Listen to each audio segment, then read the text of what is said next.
Pozdravljeni, dobar dan, dzień dobry, ahojte, zdrastujte, hello. Kako so se začeli moji stiki s slovenščino? To je prvo vprašanje, ki se mi zdi smiselno, da nanj odgovorim. Slovenščina je en izmed mojih dveh maternih jezikov, saj izhajam iz dvojezične družine, kjer je mama uporablja slovenščino, oče pa hrvaščino, oziroma narečne oblike, seveda. Tako smo govorili vedno doma, kak je mama govorila, ne?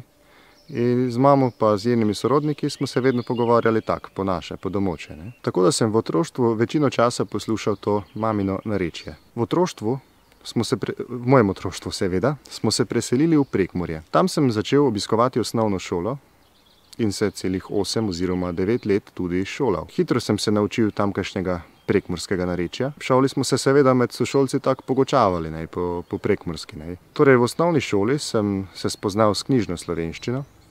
Vedno me je zelo veselila in sem jo kot predmet seveda imel rad. Srednjo šolo sem potem nadaljeval na Hrvaškem, ampak o tem bom povedal malo pozneje. V Slovenijo sem se spet vrnil za časa študija in tako se je zgodilo, da sem se vpisal na primerjalno slovansko jezikoslovje in na teološke študije. Tam sem seveda še bolj poglabljal svoje znanje iz slovenščine, pa tudi iz drugih slovanskih jezikov, iz teologije, zgodovine in marsičesa drugega. Slovenščino tudi danes uporabljam čim bolj pogosto. Trudim se vedno prebirati literaturo, ki je povezana z slovensko zgodovino, saj sem po svoji magisterski izobrazbi tudi zgodovinar in so me takšne teme, narodne teme, narodno-zgodovinske teme vedno privlačile, pa tudi jezikovni razvoj in seveda slovenska književnost. S hrvatskim jezikom isto tako susreo sam se još u djetinjstvu, ali najprije naravno u njegovoj dijalektnoj formi, jer je tata s nama pričao na međimurskom, isto kao i baka i deda. I onda smo se tak spominali, ne, kak se svi po domoćim spominamo. Izmislim se, Jana jako smiješna zgoda se desila, dok sam hodal v gimnaziju hrvatski. Moji pajdoši iz razreda su se jako začudili dok se jam podošli k meni, pak su čuli kak se ja s bakom spominam i nisu mogli vjerovati. S hrvatskim jezikom sam se susreo u gimnaziji. To je bilo svakako jedno jako dobro iskustvo. Ispravo mi je možda bilo malo teško zbog toga što sam ranije pohađao osnovnu školu u Sloveniji, pa mi se bilo isprva teško prilagoditi na sva predavanja, na sve predmete na hrvatskom jeziku. Ali nakon otprilike 2 godine počeo sam jako lako preskakati s hrvatskog na slovenski i obrnuto. Tada sam počeo i sam zapravo čitati književnost na hrvatskom jeziku. Opet sam počeo hrvatski jezik koristiti kad sam nastavio školovanje na diplomskom studiju u Zagrebu, na odsjeku za povijest, gdje sam također, razumije se, morao koristiti hrvatski, a kako drugačije. S polskim się spotkałem, kiedy miałem 16 albo 17 lat. Pierwszy raz oglądałem polski film Stara baśń, kiedy słońce było Bogiem. Z polskim językiem spotkałem się tak, jak się to powie, oficjalnie, tylko na fakultecie, kiedy trzeba było wybrać jeden z języków zachodniosłowiańskich. Dlaczego polski? Byłem na wymianie po programie Erasmus w Lublinie. To był bardzo piękny czas, kiedy miałem okazję spotkać się z wieloma Polakami, nawet mieszkałem z nimi, rozmawialiśmy tylko po polsku. Już w samym początku podróży postanowiłem, że nie będę tutaj korzystać z żadnego drugiego języka, na przykład nie wiem, angielskiego. W Lublinie, jak mówię, byłem pół roku i to dla mnie jeden z najlepszych czasów życia, bo spotkałem się z bardzo interesującymi ludźmi, bardzo się tam bawiliśmy.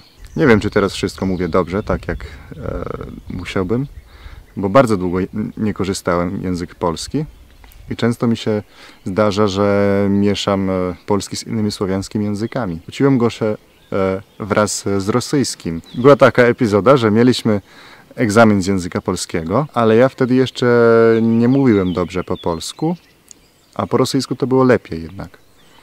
Więc napisałem ten test polską łacinką, ale po rosyjsku.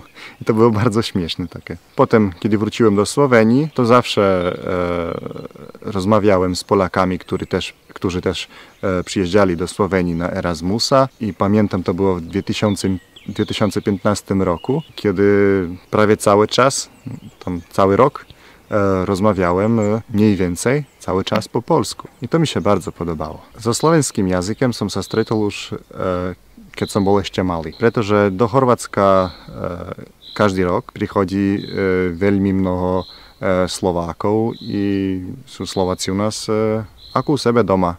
A ja som sa tiež cítil na Slovensku ako u sebe doma. Tam je vždy veľmi dobre. Práve každý rok som na Slovensku. Tam som sa tiež zoznamil so svojou ruskou manželkou. Ona sa tiež učila slovensky. To bol ten jazyk, ktorý nás spojil, či ako sa to po slovensky hovorí. Viem, že moja slovenčina nie je ideálna, ale snažím sa i chcel by som konečne, že by bola lepšia. Po Slovensku som veľa cestoval. Tam som bol u svojho kamaráta, ktorý je pol Slovák a pol Slovinec. Boli sme v Bratislave, v Nitre, v Trnave som tiež bol sám, v Trenčine, v Prešove a v Košiciach. Veľmi sa mi páči východné Slovensko. Dobre, nech to bude všetko. С русским языком я познакомился еще в детстве. Как я уже говорил, на хорватском языке. Папа часто слушал песни на русском языке. Ну, конечно, там были такие эстрадно-народные песни, можно так сказать. Ну да, это была моя первая встреча с русским языком. А потом, когда мне было 17 лет, я начал слушать русские группы. Ну и мне эта музыка очень нравилась, потому что все это было на славянские темы. И так это длилось некоторое время. Я пытался, конечно, тогда говорить по-русски, но у меня было очень слышно влияние хорватского языка и славянского языка также. Когда я учился в средней школе, в гимназии, как это у нас называется, тогда я еще не занимался русским, так официально, можно сказать, да, по учебникам. Русский язык начал изучать на первом курсе факультета на сравнительном славянском языкознании. И русский очень быстро стал одним из моих любимых предметов.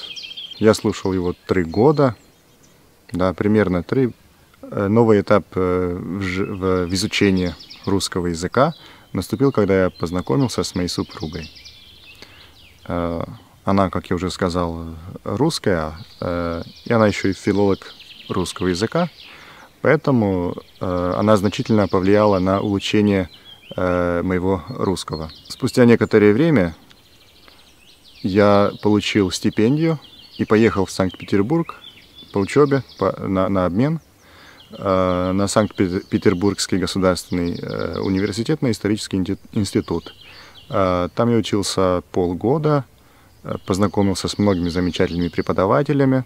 И вообще это время, которое я там провел, было так же, как время, которое я провел в Польше, одно из самых лучших пор в моей жизни. My first contacts with English happened in grammar school when I was in 2nd class. We had to choose a foreign language. At the beginning, I wanted to choose German because it seemed kind of more useful, because Germany is very close to us, and so on and so on. But then I chose English instead. Let's see, how long have I been using English? Well, it's been more than 10 years, and I think in Slovenian schools situation with English is pretty good, because teachers usually know their business, and we have a lot of chance to use English, because many tourists come to visit Slovenia every year, and usually they speak English. I've used English the most during the time that I spent in Ljubljana, the capital of Slovenia. There's an organization called Campus Crusade for Christ. Through that organization, many Americans came to Ljubljana, and they were talking with us, and we were just hanging around, talking about very important things in life, and also relaxing together. And I think that experience greatly improved my active knowledge of English language. Today I use English practically every day. Most of our TV programs are in English. Most movies are in English. And so on and so on.